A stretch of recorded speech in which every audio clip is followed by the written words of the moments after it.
Okay, so welcome. My name is Jinan, and thank you for coming. So, the basic premise is that I have been actually uh, doing research on how children learn. And I felt that the modern paradigm of education has to do with how to teach children. Uh, and I have for many years, and I also did another important thing, which is that uh, I have spent a lot of years with non-literate people, and in that process, I stopped reading for many years. And what happened in that process was that, and on hindsight, I realized that my whole system rewired. I found that the reasoning, rational mind stopped functioning, and I began to start seeing things. And that is when I became more and more conscious about what literacy does to our cognitive process altogether. So I began to study how non-literate people cognize the world and how literate people cognize the world. And I found that there is a world of difference to these two, and these are two entirely different paradigms of being.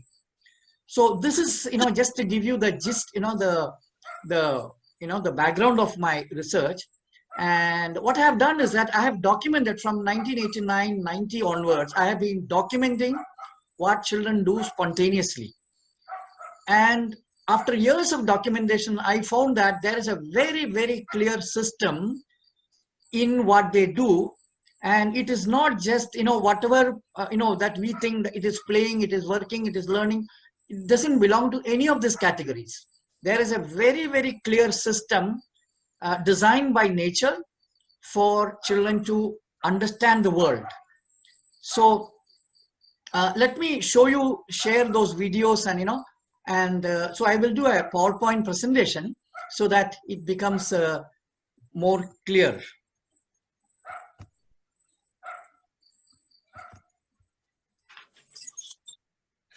Okay, I hope you can see this.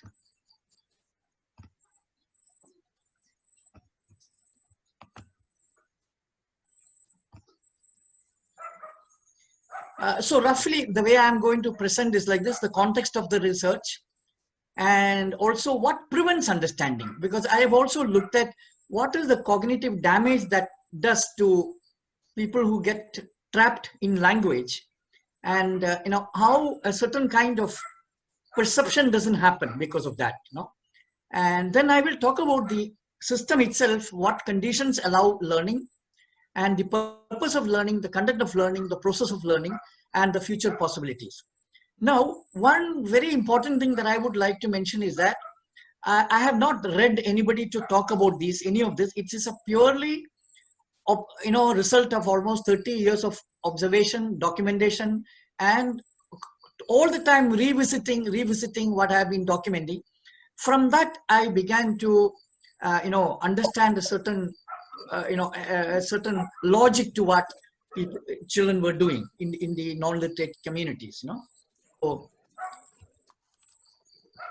So what I'm actually talking about is what is the formation of the mind, or what is the formation of beingness?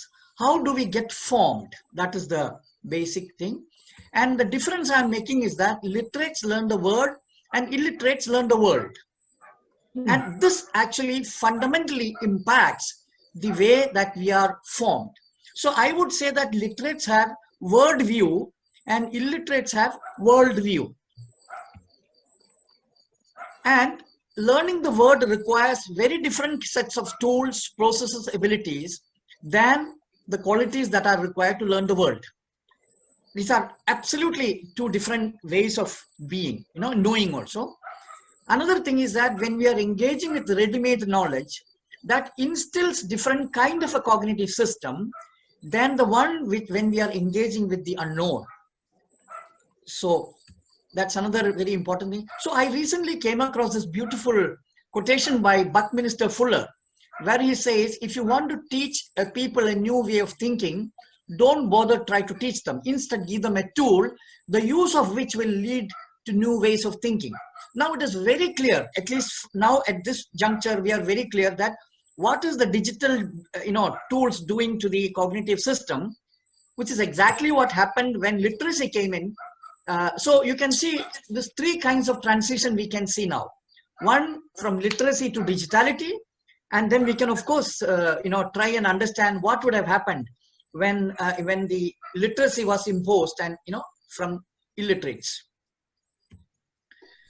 And what happens is that the tangible, experienceable real world is replaced by description, decontextualized, oversimplified, distorted, and fragmented. This is what text does to our total experience.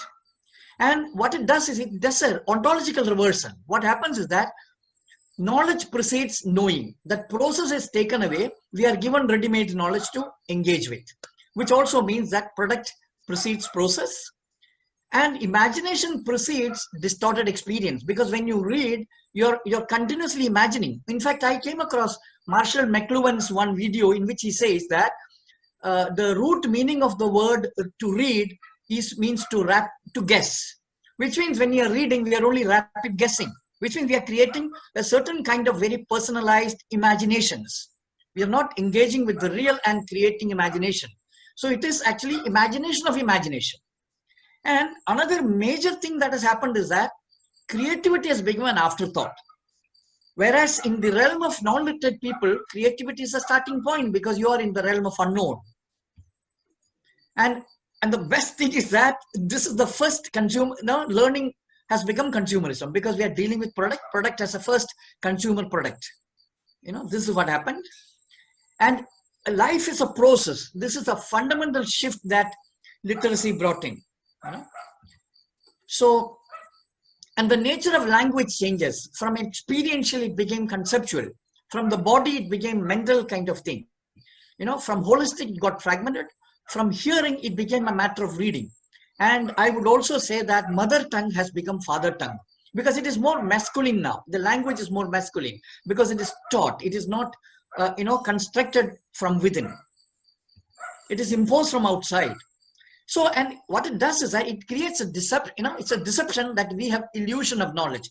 We read several books and we are deceiving ourselves that we have understood things. No, this is something that, of course, I understood it originally and authentically when I began to relook at some things. I found that even Socrates has mentioned this. I remember reading Plato, in which there is a mention of how literacy is considered to be very dangerous kind of an activity. And of course, medium is the message. This is another very important thing that McLuhan talked about. So when you read a book is the message. It is not the actual content, is the book itself, not what is written inside. Whether you read Bible or whether you read Bhagavad Gita, whether you do whatever it is, fundamental experience at an experience level, body experiences in a certain level, and that is the medium. That is the message. Because what we experience is what we are, that has become our content. Our assumption today is that content is what is absent. Content is what is present, because the body can only engage with what is present. And we learn what we experience, not what we think, not what we conceive. That's not what we actually learn. So I would request that you don't have to agree with me, but also please don't disagree with me, because agreement and disagreement has been practiced because of reading. When we are engaging with seeing, there is nothing to agree, something to disagree. So the mental habit of agreement, disagreement comes from reading. And I request you not to, get into that. You don't have to agree with me, but also please don't disagree with me. Just listen to a few things, and then afterwards you can reject what I have to say. And what has happened is that children are the most misunderstood beings of modernity. Because children are biologically equipped to create knowledge of the world, but modernity turns them into analyzers of second-hand information. So right from young age, instructions, help, everything is with which we are, engaging with children. And the whole, if you look at the whole modern paradigm of research or teaching, it is based on the idea that how to teach children. So whether we look at whether it is alternative education, any kind of education, the starting point is that we have the content and we will give them and we will teach them. We as an authority, children as people who don't know anything. So this is the kind of hierarchical situation that modernity has created. And that is the nature of modernity. Modernity can only create hierarchy. This is the basic, and it can fragment. These are the two things that modernity, because it's not there is no villain. One thing I want to make very clear, that I don't think there is any villain in this. The so-called villain is actually a victim of his condition. So I would say that if there is a villain, then it is the context that is the villain. That how literacy has become the villain, because in the sense that how it has rewired us. And recently I also came across this, I'm sure most of you must have heard this, weird, Western, educated, industrialized, rich, democratic. And I think this person, Joseph, the weirdest people of the world, this was studied by some people who were doing some psychological studies, who, when they went to South America, they found that these studies don't function there. That is when they began to question how the West has been, by mistake, by assuming that what they are is, that can be applied all over the world. This is the same thing with education, that whatever studies has happened in the Europe, in the Western world, has been now thought of as, is the fact for every children all over the world. And I came across this person, David F. Lancy, anthropologist, who has studied the study of child, who was in charge of, he has been actually studying childhood in other cultures. And he has written some very interesting things about how children learn on their own. Because this is not something that is in our mind. We are assuming that children need to be taught. Whereas from many researchers that he has been able to find that in most non-literate societies, teaching is maybe just less than 10%. Usually it's just 5%. That's it. Because children are, because it's not a conscious decision. It is because they belong to nature. Their beingness is in nature. They do as per the will of nature, the rule of nature, you could call it, So which means in nature, there is no teaching. There is learning, because learning is the nature of life. So this is the same thing, So somewhere I found that what happens into this children from weird societies, they are culturally, experientially impoverished environment. It is almost equivalent to malnourished children.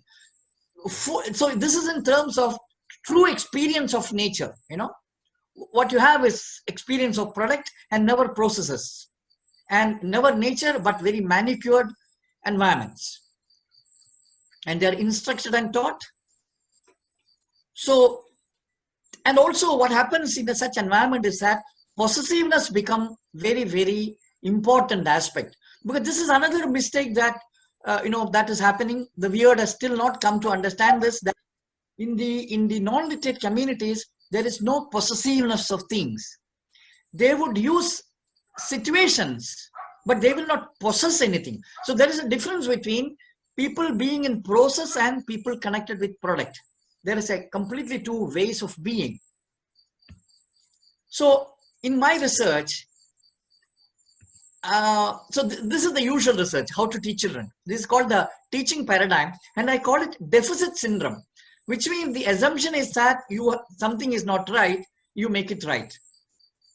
And this is basically the paradigm of modernity. So they want to develop, they want to civilize, they want to, so all this starts from an assumption that other is not right, I'm right. Whereas if you look into the rural tribal paradigm, in the indigenous paradigm, it is about learning. And my research was focusing mainly on how children learn. And I call this completeness syndrome, which is also, what that means is that they awaken to what they already have. So assumption is that we are born with abilities. Like every living being, we are born with certain qualities and abilities which is endowed by life. It's nothing we are giving. It is the process of life itself that gives us this. So what happens in the learning paradigm is that you are dealing with unknown, you are dealing with direct experience, and you are present all the time. Spontaneity is the nature, and self-organization happens. And holistic nature of the being is retained. Whereas in the teaching paradigm, you're dealing with known. It is a mediated kind of an experience because you read and understand, which also means that what is being taught is absent. So because you can also, if you think about what is happening to our normal way of being, we are physically present, mentally absent. That is the normal way of being of a modern literate person. Both are never together. The body and mind are never together. Either usually the mind is away doing something of its own. And of course, spontaneity is replaced by application of method and formula. So you can see that, every educational paradigm, you have to apply some method. Either it is Montessori method, Krishnamurti method, or Waldorf method, or methods and methods. There is no understanding that every child is a method. Every child is an individual method, which develops in the process of engaging directly with life. And then self-organization is changed with reasoning, and the fragmented mind is the result of such a kind of thing. So this is what I meant by formation of the mind, that it is our beingness that is the most important kind of thing that we need to understand. So basically, it is what happens is that from awakening, it is shifted into conditioning, and sensing, feeling, knowing is replaced by imagining, thinking, and concluding. So I'm actually now would talk about why, what, how children learn. And this should be understood as a simultaneous process, not as in sequence. But just that, I just for convenience sake, I'm placing it like this. So I just also want you to, introduce you to the organization that we have set up. It's called Existential Knowledge Foundation. And the purpose is to understand knowledge from existential point of view and not from anthropological point, anthrocentric point of view. It is nature it's life that has given us the ability to learn. So understand learning from the point of view of life itself, not from a very narrow understanding of, what we do in schools and things like that, Because after all, now we know that we have turned against life. So something must have gone wrong in our process that has made us anti-life and anti-child. And so one thing is that all living beings are learning beings, and life ensures that life is sustained at all costs. So one of the very, very important things that I've kept in mind is that life, the way life has created life, or its purpose is to somehow ensure life, So in order to sustain life, condition is created by life itself. These are now, various people are thinking they are discovering these are all biological, but these are all fundamentally rooted in biology. I don't know why there is a question of doubt itself. That's why I don't understand. Why do we even doubt that all these are biological in nature, fundamentally, So condition of trust, ambience of love, and freedom. In the modern context, we assume that we have to give freedom to children. No, children are born in freedom. They are born in truth. This is not something that we have to teach. Morality is, we are grounded in morality, because that is the way nature is. Because the nature can only sustain if nature organizes things in a certain way. So this also means that when we are born with some of these qualities, that we trust things. So that is why the problem with the modern context, in which all the advertisements are lies, whereas children would definitely trust it, because children do not know how not to trust. They are born in trust, which means they trust everything that they encounter in the world. So it's like a pathological shock when you realize that there is also lie in the world. Of course, they learn it very fast, but that is how we have organized. So morality is innate. Creativity is a nature-given thing. It is not human, not only human. It's part of and it is not something to be learned. So what I mean by learning process is the process by which children root themselves to the context. It is not to know some theories that children learn. it is to realize that they belong to the earth. They are part of this life. So they root themselves through the senses to the processes of life. And what we have done is that we have reduced the total experience of life into a narrow spectrum called teaching and learning. And we have made some silly subjects, some ABCD and all that to teach children. But that whole totality of the being is neglected in that process. So the cognitive conditions which is produced in the non-literate community is that the realm of unknown. And in the realm of unknown, the only thing you can do is to observe, to be silent, and to be creative. Because that is the, see, creativity is, what is creativity? Creativity is something that happens when you're encountering the unknown. Within the realm of known, you don't have to be creative. So okay. So, so in the realm of unknown, our senses begin to function, because it is through senses that the world enters you, and it is the senses that connect the inner and the outer world.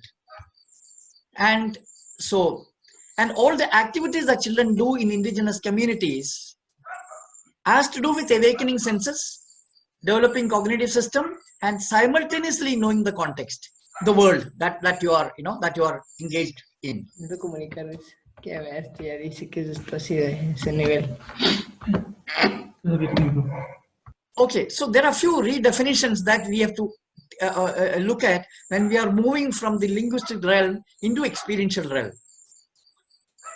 Because I feel that all this needs to be redefined, because within the literate framework, however we have defined doesn't actually fit in the non-literate framework. We have to understand that from the point of view, because creativity, as I told you, is the beginning, starting point, because you are dealing with the unknown. Creativity is the only way you can engage with it. Curiosity is embedded by life. It is not something that school teaches you, because it is the life's function to make because you must have observed a cat being curious. Who taught the cat how to be curious? See, the problem with schooling is that you take children to a place where there is nothing to be curious about. So naturally, that curiosity is killed. And questioning doesn't happen in the realm of language. When a child is engaging with something which is actually a question being asked and the question being answered. So it doesn't happen in the realm of language, it happens in the realm of experience. Imitation is another very, very wrong kind of idea that we have coined in the realm of language realm, because when children actually try to learn the real world, they pick up an idea and the rest is innovated and imagined. So for example, I'll just show you some examples. This child is making a house. The idea of the house is imitated, that's all. But making of the house, from whatever he gets, he makes the house. So this is first house, another house with books. And play. Play is another major problem of misunderstanding. Play is the reenactment of experience by recreating and reliving experience. So play in another way is a form of reflection. Reflection means you're revisiting experience. Whatever play that children are doing are actually revisiting of experience and recreating those experiences once again.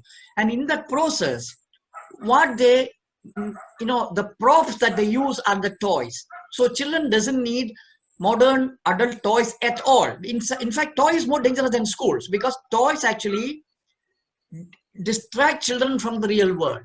And what props they make is based on what they've experienced.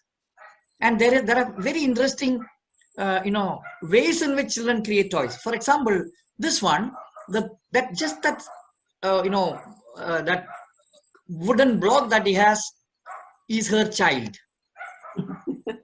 Yeah, and the same box, when it was kept the other way, it became the bus. and this, I don't think anybody would think that this can be also turned into a toy, So children doesn't discriminate between toy and non-toy. Every object is something that the child is exploring. But we adults, we distract them from that and then we give them these toys. And then what we do is that we reduce exploration into something called play. So play as an activity is a construct of modernity. Otherwise, everything children do is play only. Because actually it is playfulness in children that turns every exploration into play. So it's actually an adjective, not a noun. So this is very interesting. This child was eating coconut. He took one bite and then he looked at it and said, it is the horn of that Nandi bull, that is placed in front of temples. And then for a minute he thought of that, and then he brought the moon, half moon, as another image.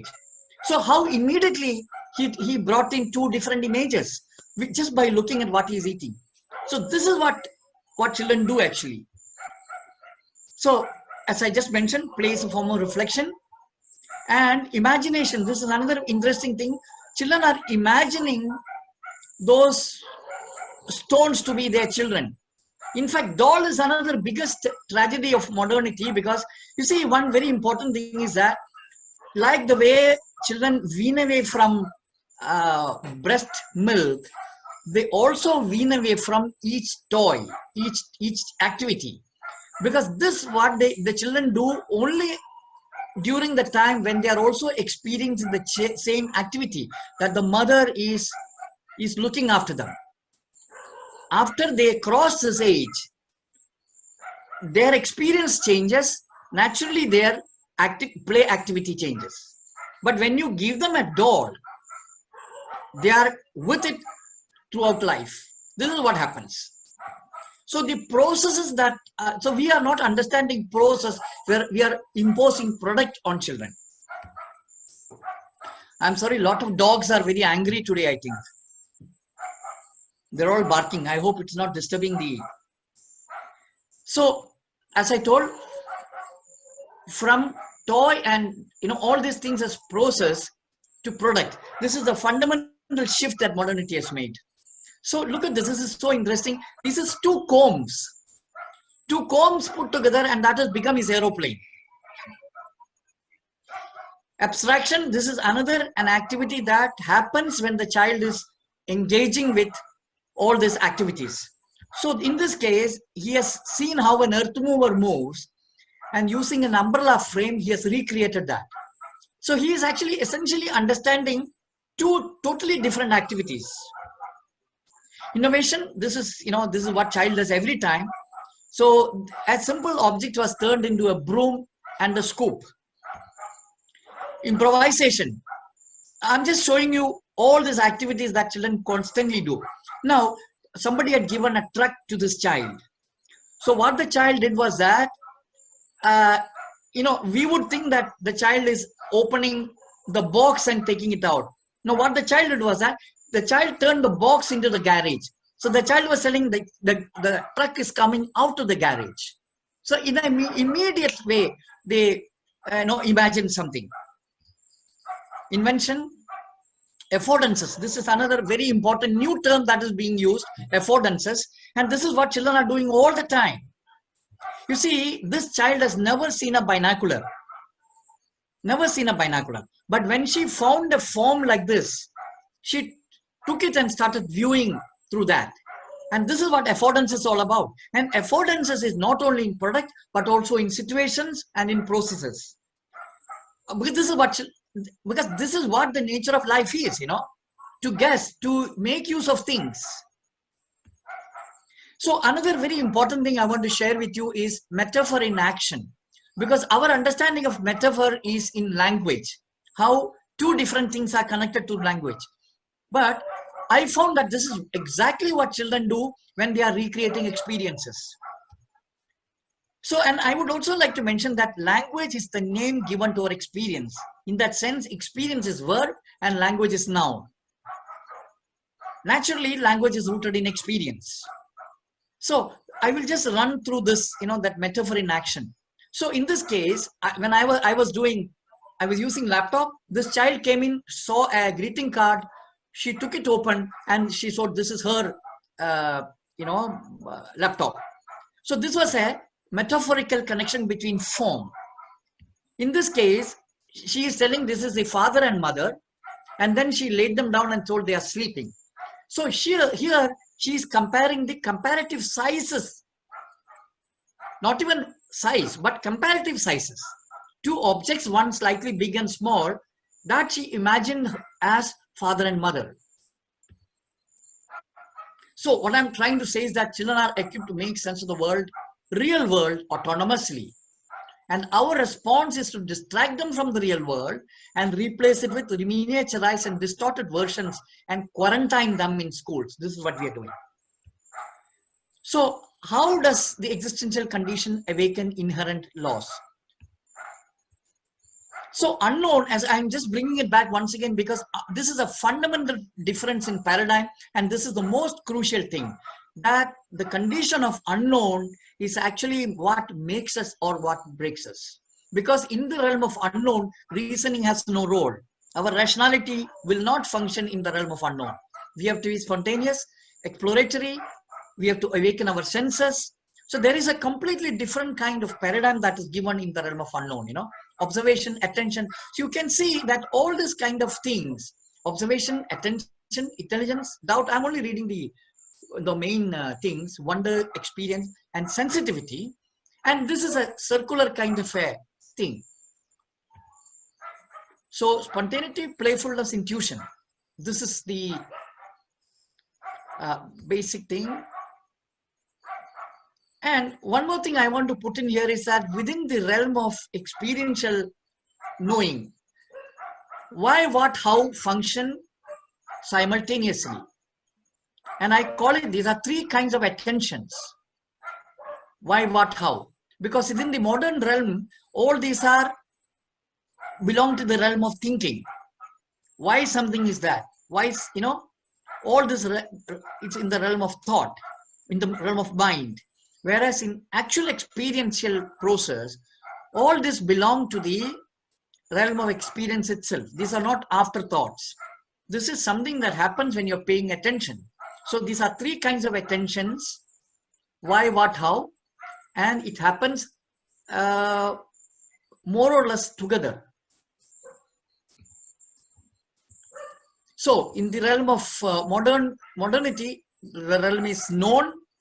Within the realm of known, certainty become the, you know, that we become certain, naturally loss of wonder, and become, see, and then what has happened is that what has happened today is that with education, we have replaced religious superstition with scientific superstition. This is what that has essentially has happened, because most people today believe in science. You know, if somebody says this, some scientists have proved it, all right, that is to be agreed upon. There's no fundamental difference in these two, in the older religious superstition and modern, you know, processes actually. So reason, method, mechanization, this is the end result of a paradigm which is trapped in known. And what children learn. So here I would look at the, you know, I'll show you some images of what children learn. So as I told you, in order to make sense of the world, children playfully recreate experiences using various objects which we call as toys. So any phenomena can be looked at. So let me just show you one object. Any object has form, function, materials are involved, processes involved in making it, and it obtains a certain kind of structural unity, and it is within a context. And so this is exactly what children reenact in the process of recreating experience. And what they've experienced, they experience as a whole, but the reenactment is in parts. Again, I'm bringing back this metaphor in action, form, function, all this happens in here. So I'll take form as the main thing. Now, most children, what they do when they get a book is to keep it like this, and they call it either, you know, tent or a house or something like that. So this is a way of recreating form. The focus is on form. Focus is on form here. This child has seen me, you know, shooting one day, and then he came back with his own camera version. So this is the study of form. what you call that, a mobile phone being rebuilt. So I ran a school for 3 years in Pune, where we completely, the children were totally free and they were doing whatever they were doing. And we just documented what they were doing spontaneously. No instructions, no rules. They just come in and do what they feel like doing. So they were remaking things, they were drawing. And so that was a 3 years of fantastic experience of really understanding what exactly children do. So this is a bike recreated with tiles. Now this is a fantastic example of recreation of a market scene in which they had recreated the whole objects that are vegetables that you get in the market. Now this dry leaf that you see here is fish. So they look like dry fish. And here also another thing is that they have found egg, they found what you call that, potato and all that, but they couldn't find an object that looks like bengan, eggplant. So what they did was that they replaced it with a flower which has the color of bengan. So this is a very interesting way children immediately find a solution. Now this is red chilies. You know, hibiscus flower became red chilies. And function is that this is function in which they put a breadsheet over a table. At that point, the function of the house is what they're playing, they're reenacting. So which means a contained space is what they wanted to create. So that became their house, you know. Now they are all in the house now. So this is also a make-believe house in which they are sitting and doing something. Process is process of making. That how children are making a house. So in this case, process is important. So they spend hours together just focusing on how to build the house, which is also that will take us to the idea of what is the structure, because the structural stability that is finally achieved is something also being learned in that process. Now this children in the first year was making one-story building, and then in the second year, by third year, they were making double story and even huge, in which one can even go in. That is then property, meaning property of materials. I'm sure all of you must have observed when children sit on a sofa, they start bouncing. So why are children all over the world, when they sit on a sofa, start bouncing like this? So this is what children are, they're exploring the materiality of the world. So this I found once in the railway stations in India, they have put this steel chairs which slips when we sit. So see the way a child is making use of that slippery.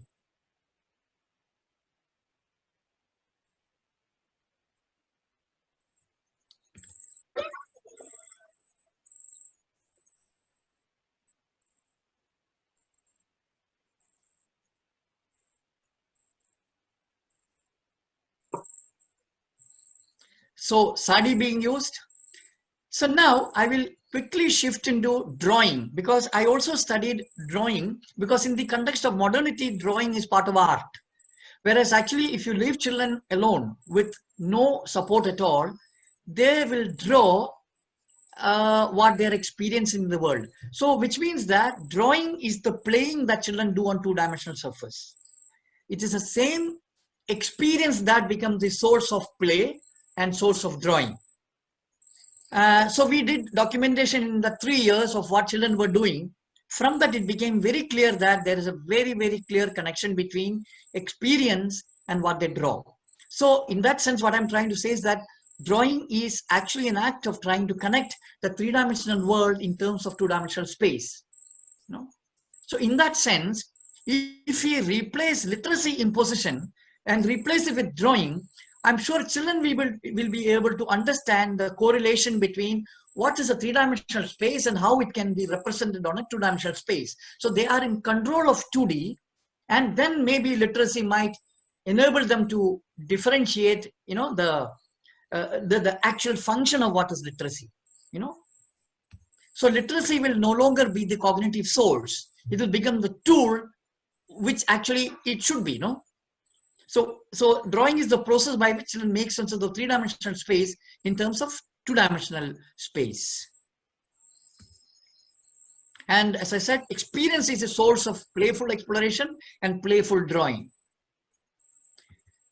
And so I'm also now looking at the developmental phase, which is very similar to blabbering and scribbling, or how children are learning to walk, the crawling stage, So you can see that happening in drawing also. So the scribbling stage, the crawling stage of drawing, and slowly you can see that some words are coming out, and slowly it becomes since I don't have time, I won't show you a whole lot of steps. In fact, I have thousands of drawings from which I have just abstracted few just to show you the things, So, and first claim I'm making is that children draw what they see. So the human face, human figure, it is a face, it is a focus. Animals, birds, and vehicles, it is a sight. And house, again, it is a friend. This is very interesting. This is the windshield, because this child always sit next to the driver and he's so fascinated by the windshield, the wiper and the mirror and all that. So he is preoccupied just by that. And this is also, this buffalo is very rare, because this child, who this is her buffalo, she used to feed the buffalo every day. So naturally she sees her face every day. So in her case, her drawing was the buffalo from friend. Now I will show you the stages in drawing, from one line drawing into 3-dimension.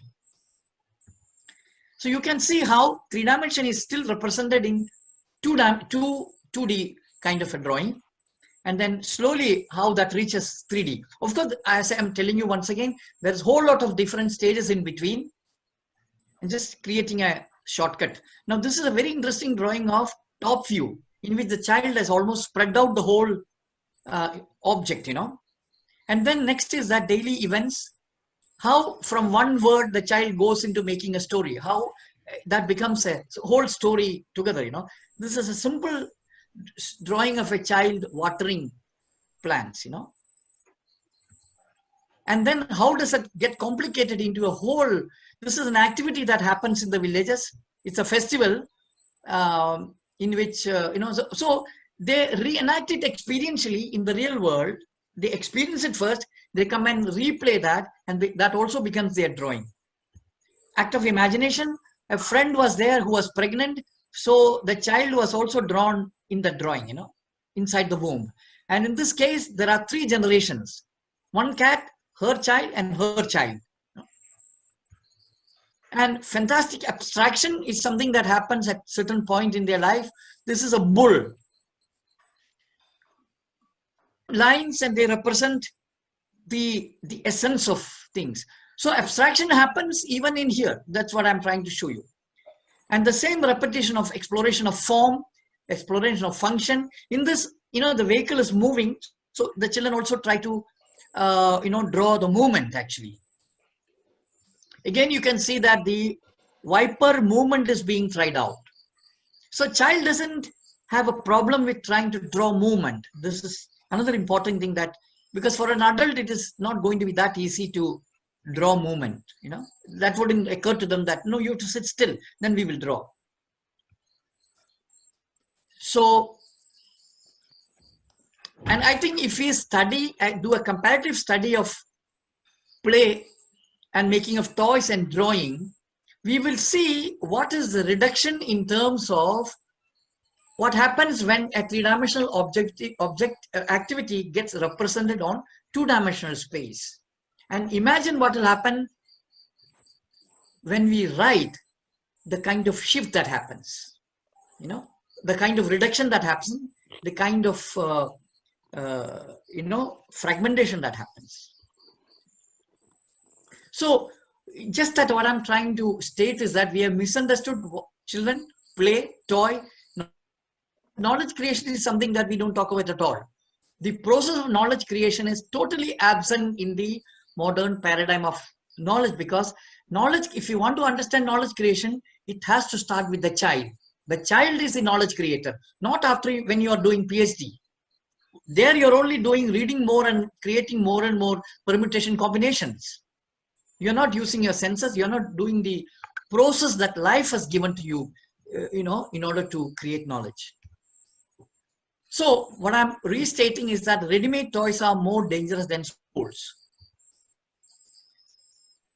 So I will just show you how this has, so one very important thing I would like to restate is that there is a huge potential in the human being, but it is only a potential. So in childhood, they are absolutely helpless.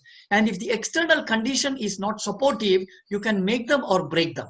So this is something that I have been observing by studying feral children. Of course, it is from various, internet and YouTube and all that. So these are few examples in which the child was,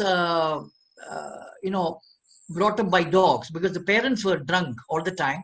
So the child naturally grew up with the dogs, eating and living with them, and the could not even walk.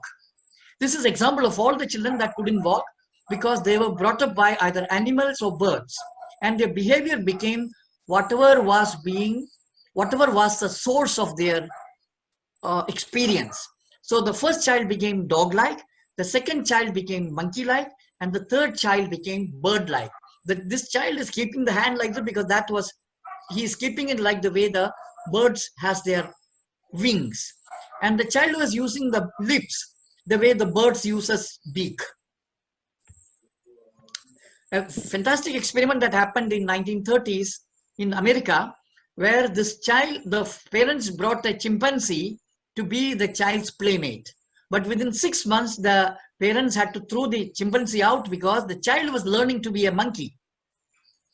So what I'm trying to say is that human beings at one way are absolutely, victim of their conditions. But it is also the reverse. If they have excellent conditions for awakening, they can be really the best. So their environment should be of processes of excellence, not mediocrity and not products. It has to be processes. Phenomena of life itself should be the process. In fact, life should be the things that teach us, not dead, because the written words are dead. So I will just show you how children learn. So here, I will take language as the first thing, because there is a lot of misconception about the role of language itself. Children actually use sound as language, body as language, word as language. So I would like just show you some explanations of this. So each sound the child produces has meaning, and the child observes the world around and imitates what they are able to understand. For example, I will just show you one interesting sound.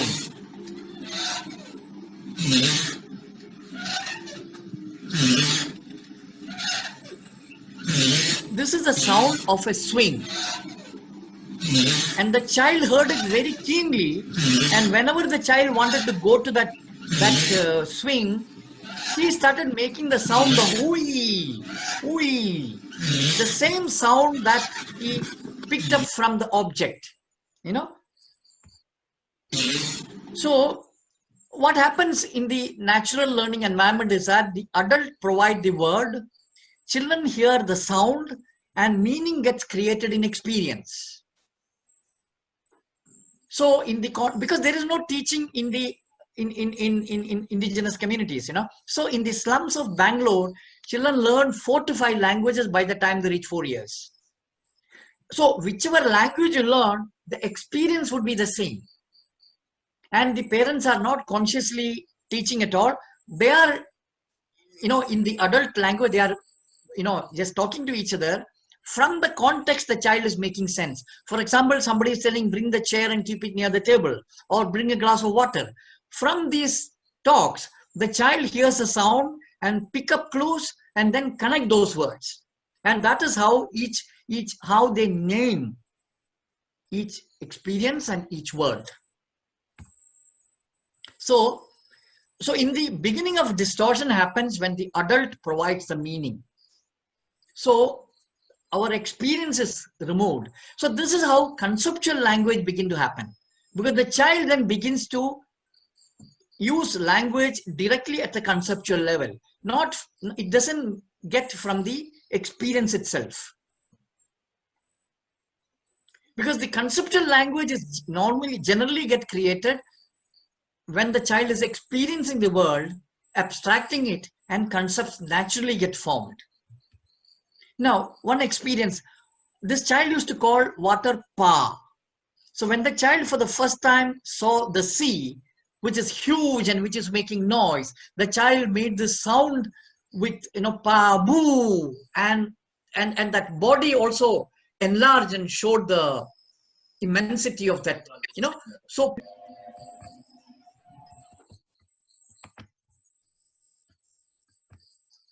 yeah. So as I was telling, that the child, the way children develop language is responding to the context, integrating body and sound, expressing emotions. So this whole thing comes into play when a child is learning the language.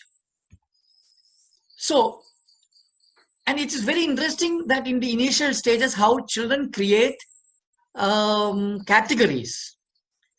So this child used to, when she saw so crow was the thing that the child encountered first. And dog was the animal that the child encountered first. So when the child saw a peacock flying, she told that is a crow. And when it got down and started walking, she told that is a dog. So the child has actually created two categories. All flying ones are kaka, which is a crow, and all walking ones are kuta, which is the dog. So this category building is something that is based on either form, function, color, sound, or something like that, So that get used even in language. That is what I'm trying to say. So in this case, the child had seen cat first, and the cat used to be Mimi, and dogs used to be Cuckoo. So when the child saw the tiger, that became Bada Mimi, and wolves became Bada Cuckoo. Lion became, because the face of the lion became Bada Mimi, and the body became Bada Cuckoo. So it's also interesting how adjectives are getting formed in relation to the formal resemblance. So this, so kaka is the crow, which is very common. So usually crow is the first bird that the child names, and then that usually gets in with all the other birds. Slowly, the child develops 2-3 more categories. So the categories can be in terms of sound, form, color, texture, size. Any of this can be categories. So these categories are basically abstracted from experience, and they arise from sensory response of the body. So seeing, hearing, smelling, touching, tasting, this is the ground from which all this categorization, abstraction, and organization begins to take place. It doesn't happen in language. It happens in experience. So language gets overlaid on experience. So the knowledge creation fundamentally happens in the realm of experience only, because you can call mango any different names, but the taste doesn't change. So in this process, what happens is that the child retains the integrity of the mind and body, because it is language, the distortion of language, that is responsible for fragmenting the body and mind. Because when you introduce language without experience, then you begin to use mind and concepts and thinking as the cognitive source and cognitive process, and even understanding happens within the realm of that, But when the child is in control of creating language, then the child is able to integrate and retain the integrity of the word and the word, So they understand the connection between this. So the question we need to ask is that, how should the mind be formed? Should it be formed in the process of experiencing, or it should be formed through language and mind? So So what I'm trying to say is that children already have a very scientific way of understanding the world and sharpening the tools, developing processes and other qualities that are required to understand the world. So I will just show you few of the processes that I've observed. Some of the, of course, I have also documented, downloaded many videos from the internet. Whenever I see something very interesting about children, I download it and keep it. So this is something that I saw, a very interesting video in which the child is observing, whereas the dog doesn't have to observe. Look at the way the child every time stay and start observing how the dog is doing.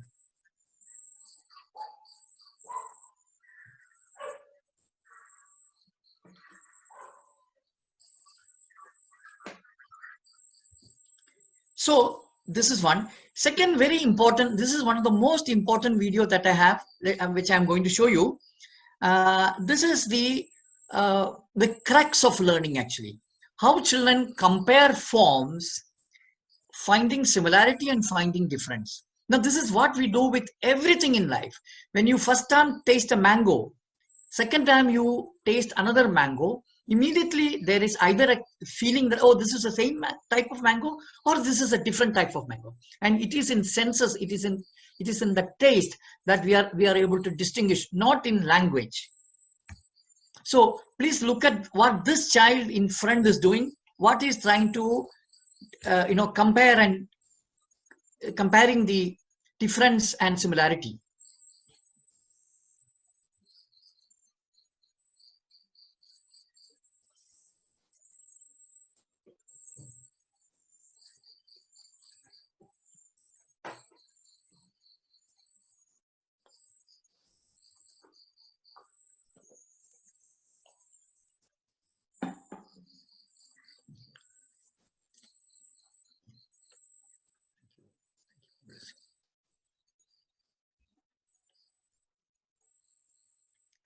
The child will give you a blessing. Please take it. Thank you. There he is. So, other very important activity that I have seen in many village children is that they play a game which enhances their ability to guess and to take chance. So this is something that again I found very, very interesting. This is a common game all over, but this is a fantastic activity in which taking chance is the.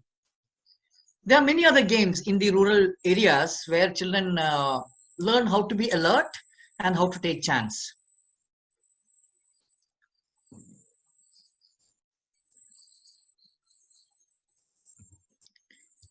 And other thing is that repetition and modification. This is another very, very important thing that children keep doing. They repeat, they modify, they repeat, they modify. So what I'm trying to talk about is that experience is the fundamental premise in which all these things are happening. And every time, so observation, exploration, due to curiosity, observation, exploration, interest, attention, patience. Now, all these things keep on recurring, refining, renewing, and every experience is revisited to refine and to understand better and better. So one fundamental difference I want to make between modern knowledge system and traditional knowledge system, the way children begin to learn is that children are learning the complexity of the world at one go, but they are simplifying it. They begin, so the content of the knowledge doesn't change. It is, so as they grow, the complexity increases, the depth increases.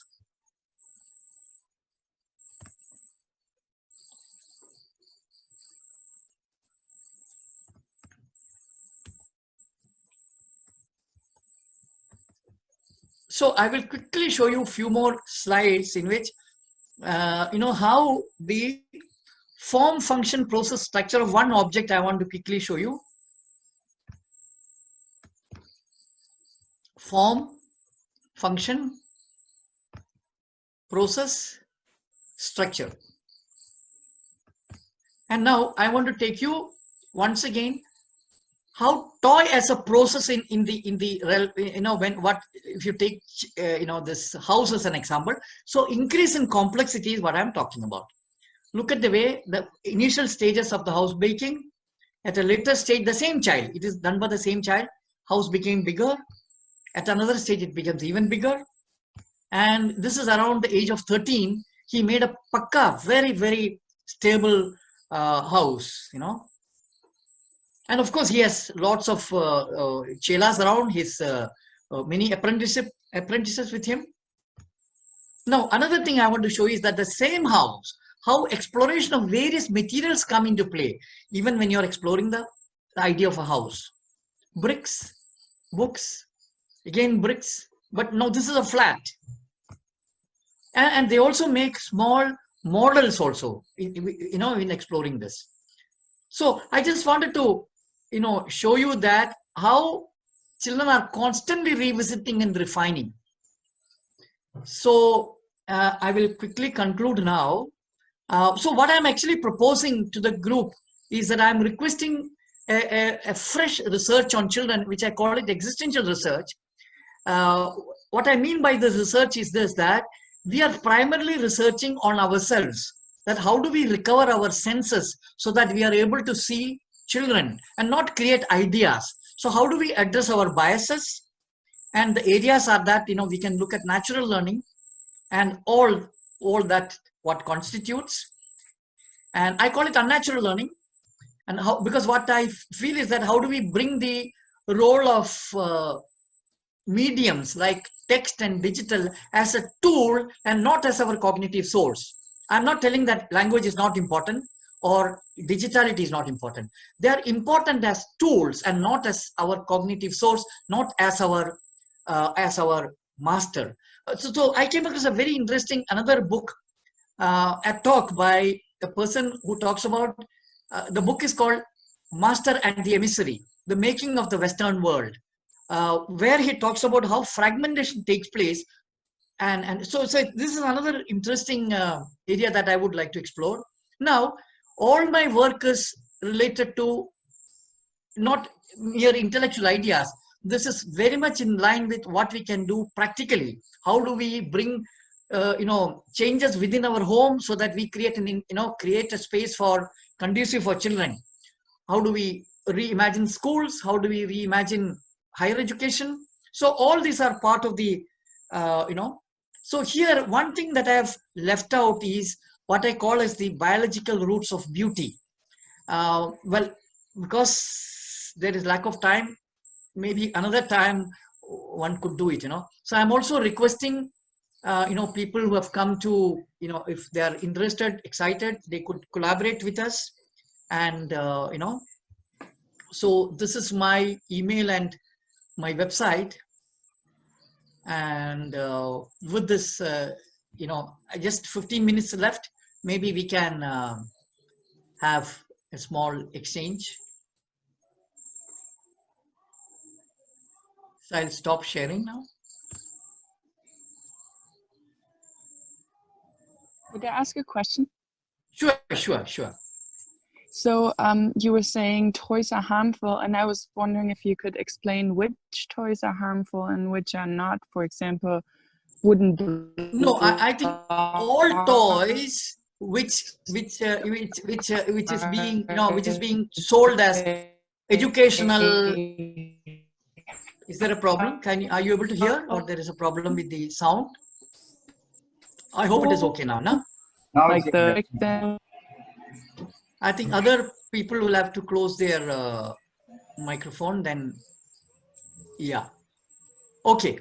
Now, from my understanding of children, all toys designed by adults are harmful for children, because the concept of toy is absent for a child. The child is actually remaking the world. The child is remaking the world to understand what the world is all about. So any object is a toy for a child.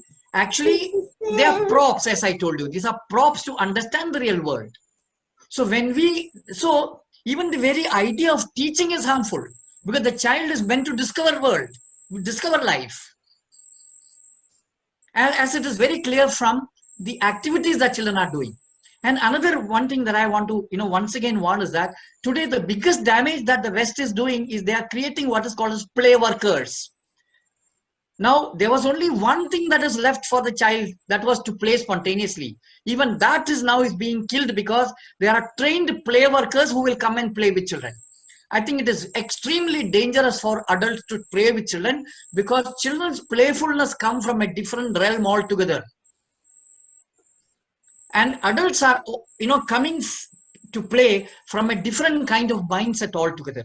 It is extremely harmful when adults come and play with children. Because children are playful, adults are not. That's the whole problem. So, hello, I'm Rishipal Chauhan from Jiva Public School, Faridabad. Yes. And we are running a school on the philosophy that each child is a different kind of seed. Yeah, And but ask a question, please. Please ask a question. So Okay. let's not go into what you do. So my question is that nurture the nature according to the nature of the child, or it is a transformative personalized education.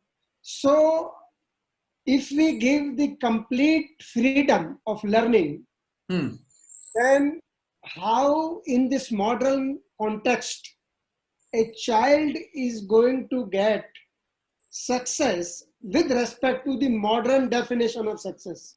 No, I don't understand modern definition. What I understand is what is the potential of a real child.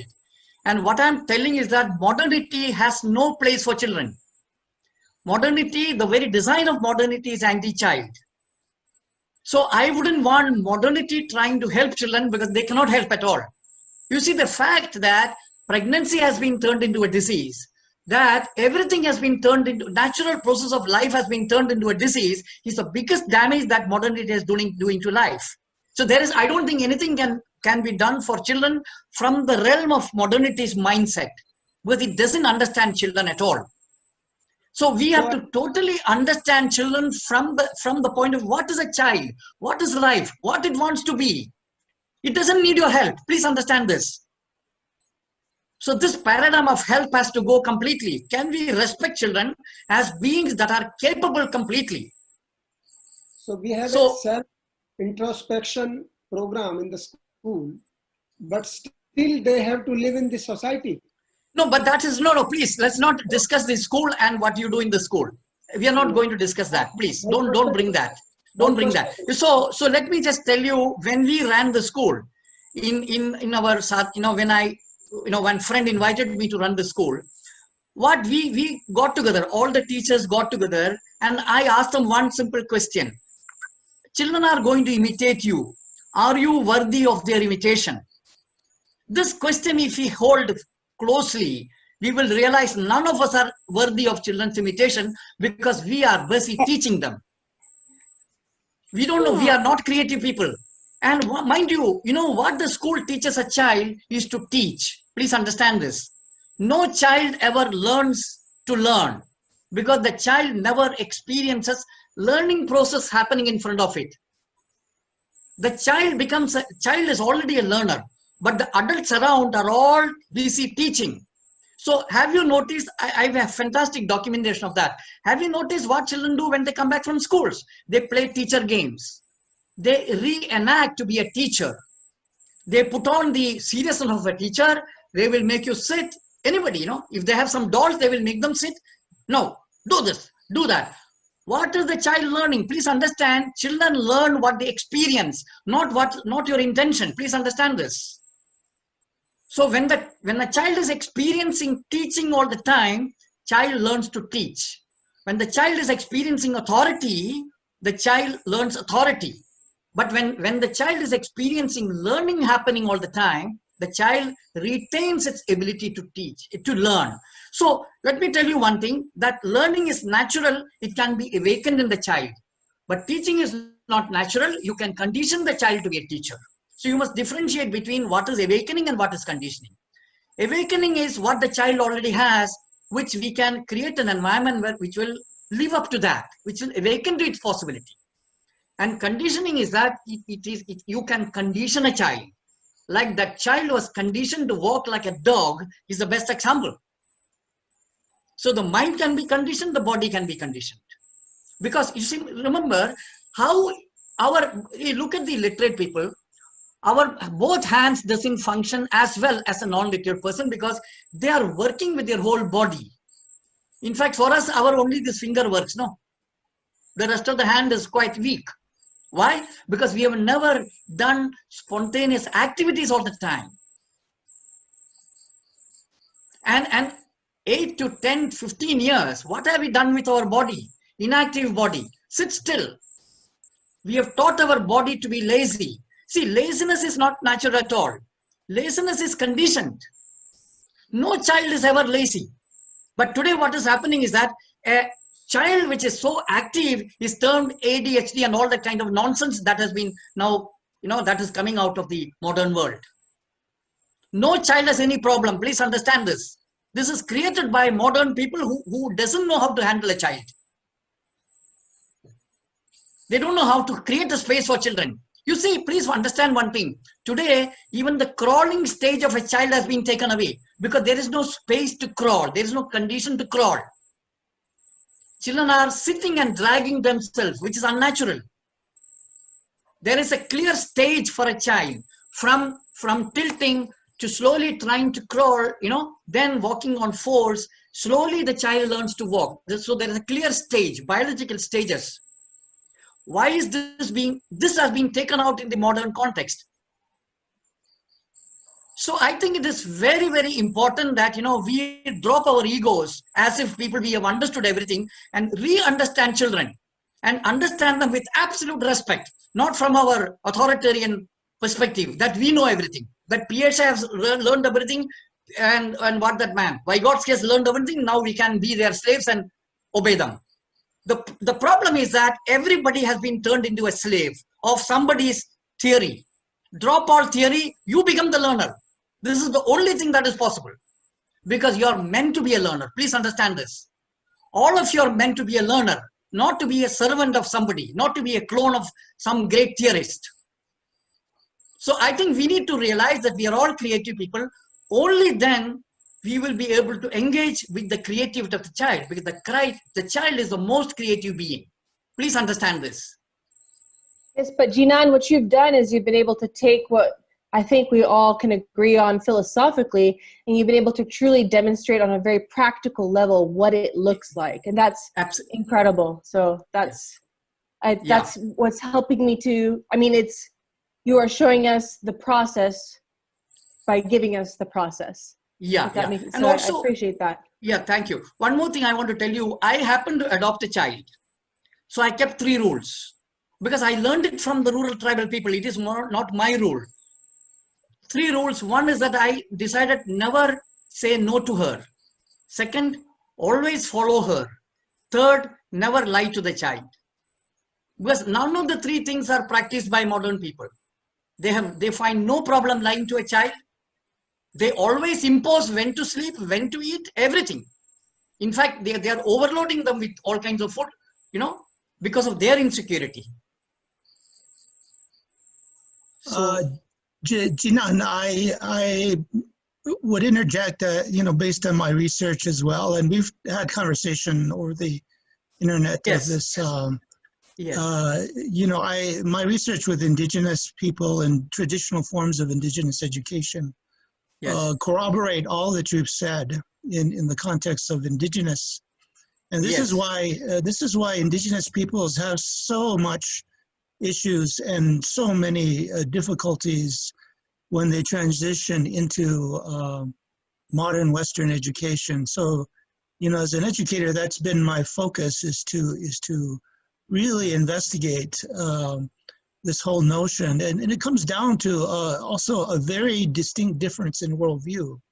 Yeah. Because indigenous peoples essentially embed within their thinking and with their process a relational worldview, a worldview of interdependence.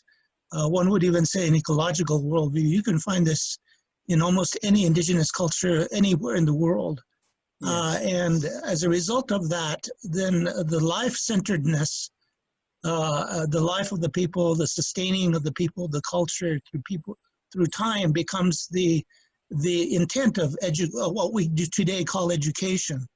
but it's really learning to be a part of your community, your family, and the place in which you live. So ultimately, you know, the indigenous paradigm, which is really what you're also alluding to, because you've broken it down to how to learn in a natural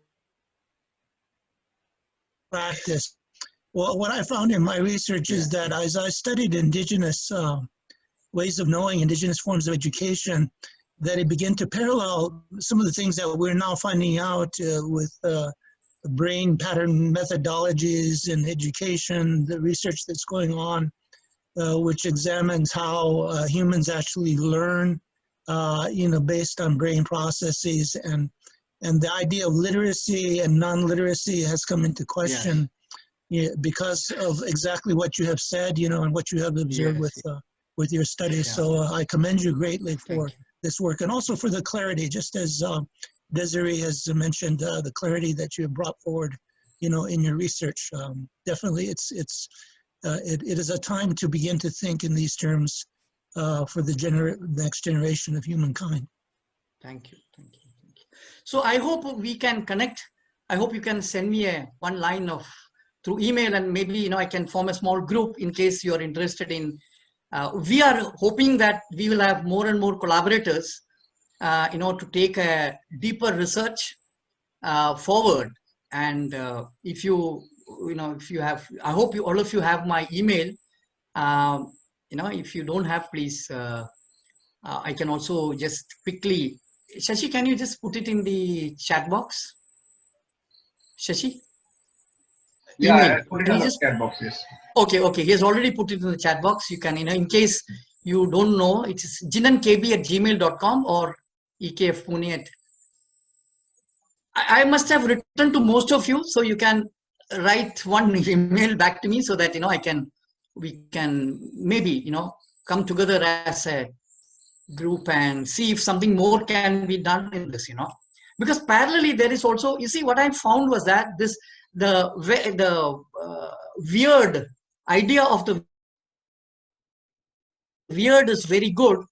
So I was looking at even videos done by some people who are concerned about it, but I found that the judgments they were making, conclusions they were making, still belong to the earlier paradigm. So they would observe certain things, but the conclusions were always again going back to the you know, the modern paradigm, which I think is a problem, you know, because one of the problem I found is that the process of understanding is what we need to be careful about, because in the modern context, through reasoning we are understanding all the time, whereas if you look at how you understood language, for example, how you learned language, you learned the language without any effort. You did not do any reasoning, you did not do grammar, you did not learn grammar, but understanding took place.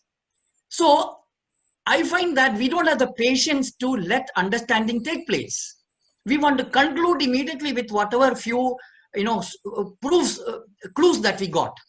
I think we must have the patience to wait. You know, understanding will happen to you. This is what is called self-organizing systems. You know, how do the internal being is organizing things, but we are not letting it happen. So with ego, we are organizing and making conclusion, thereby we are not letting our total being to coming to the act of knowing. So reasoning, I would feel, is, you know, two things. One is be careful with reasoning, and another thing is, you know, don't stay with understanding, you know, because this understanding is a, don't focus on wanting to understand. Understanding will take place, you know, and our job is only to observe as keenly as possible, as without bias as possible, and knowing will keep on happening, you know, because you're seeing. Sir, can you elaborate a little bit upon what kind of collaboration you're looking for? What is it that we'll finally be doing? No. See, one thing is that this collaboration, one thing is that we want to initiate once again learning process in people. So let them not too much depend on others' theories, others, you know, and keep on, you know, trapped in that kind of thing. Let us begin to use our senses. This is the main thing. We need to re-understand children more systematically from the point of view I'm talking about what is a child, not what we think what a child is. And third is try and really understand what is going wrong with the modern modern research and conclusions. See, if you look at the way research is happening on children, that itself is problematic. That you bring the child to where you are sitting, and then you create some questionnaires and get the child to answer something, and then you make a judgment whether the child is right or wrong. It's like asking a crawling child, you are testing whether it can walk, and then you are telling, no, the child is not right. See, the child is perfect at every stage, but you are testing for the wrong thing, and then you are concluding you must teach the child. This is what is happening. I had looked at many of the, the videos that has been, from various research that is happening around the world. See, if you want to understand children, we must understand children in their spontaneous activities, not from our what we do and then ask them to do that. So I keep having this, I keep telling that if you want to understand dogs, take for example dogs, we have 4 or 5 options. One is that we can go to the jungle and study them, or we can study the dogs in the streets, or we can study the dogs that are in our house, pet dogs, and make all the conclusions. Or we can read about a dog and also conclude. Na? What we are doing is we are reading about dog and concluding. I see. And even the pet dogs are not worthy of looking at. We have to either look at the best thing is go to the jungle and find out how do they naturally function there, There you can see knowledge creation, you can see, everything that is so natural. In fact, I remember seeing a small picture of a wolf, going from one place to the other. So there was about 20 of them, 20, 30, a huge, group going. It was interesting that the first group of, 4, 5 were the oldest. Then there was the strong wolf after them. After that was the women and children, the females and the children.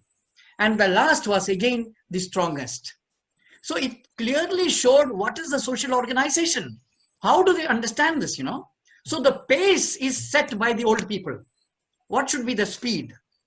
Look at modern society today. On whose speed is the society functioning? So this is absolutely anti-child. Everything that is happening is youth-centric and efficiency-centric.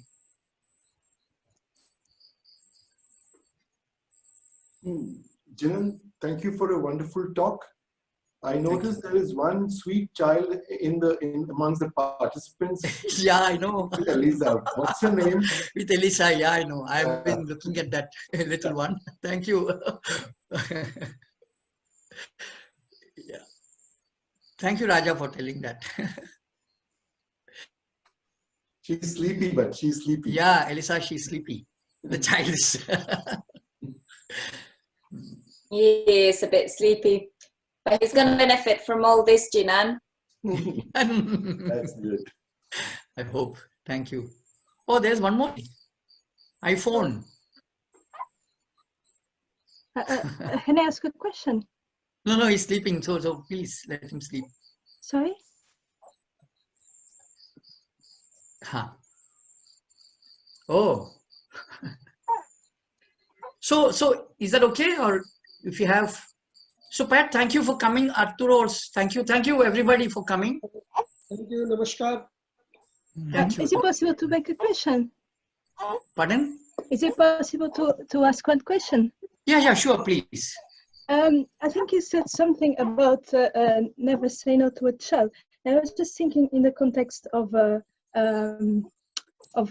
belonging of objects to the possession of objects. I know you said something that there is no possession in these traditional cultures, but this is very, yes. This is very important to understand. Yeah. You see, in the context of traditional, in the rural tribal communities, a child is never given an object, but the child is free to use any object. Yeah. So the child doesn't have a possession for an object because the child can use anything.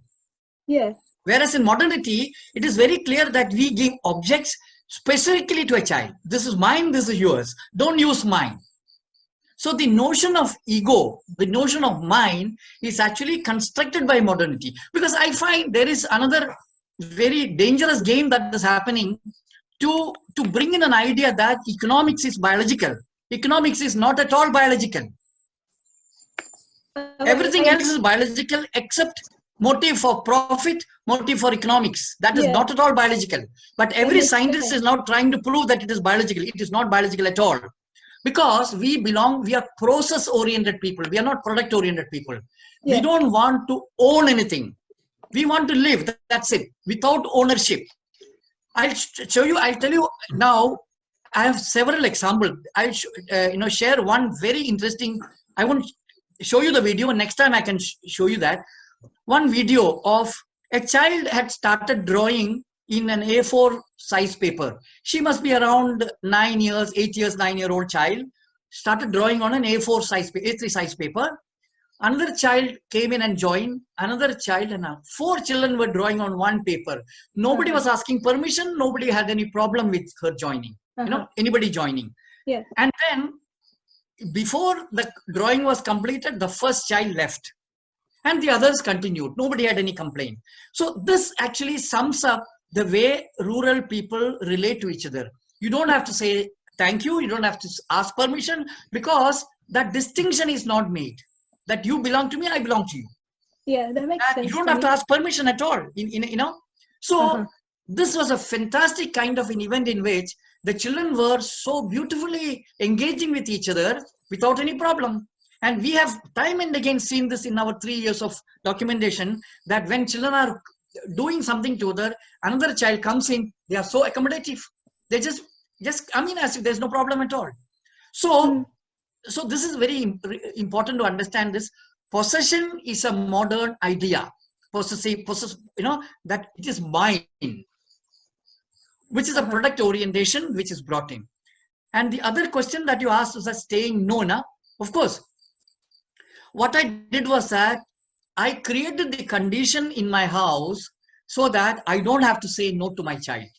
It means that I removed all the furniture from my house, so there is ample place for the child to crawl. I also kept away very, very, expensive laptop. I kept away so that I don't have to, but not knife and things like that. Everything else from the kitchen, everything that we were using was the child could use it. So we did not give a toy kitchen set to the child. Child was coming and using whatever everybody was using. So I actually created an environment in which that I was able to not to say no. So we have to, of course, in the modern context, it is going to be very difficult, because we have most things are expensive. Most things are dangerous for children. So of course we need to we also need to then start creating an environment for us in which for example, the way I kept my things away so that the child doesn't see it. So we that makes sense to me. I just mean, like for instance, if there is other people around, how can you yeah, I know they are dangerous. I know not everybody understands this, so you have to live with it a little bit and try to make others understand that this is that child needs to, because I know that if you don't want toys, somebody will come and give the child toys. So somehow we have to so we have to now try and create more and more people sensitive to the real needs of children, not our perceived needs. So this is we need to create a movement of sorts where more and more people understand, like the way natural food is happening now. Organic food is not new.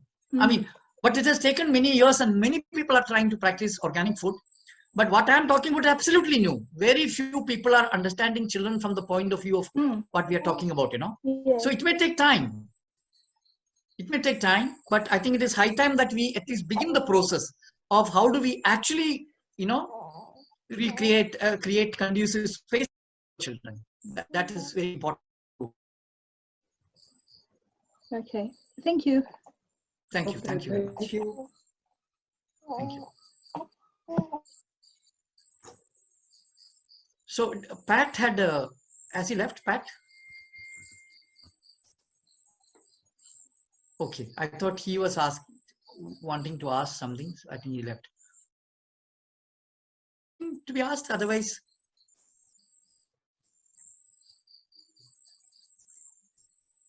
Jinan, thank you very much. If I may, I'll leave now.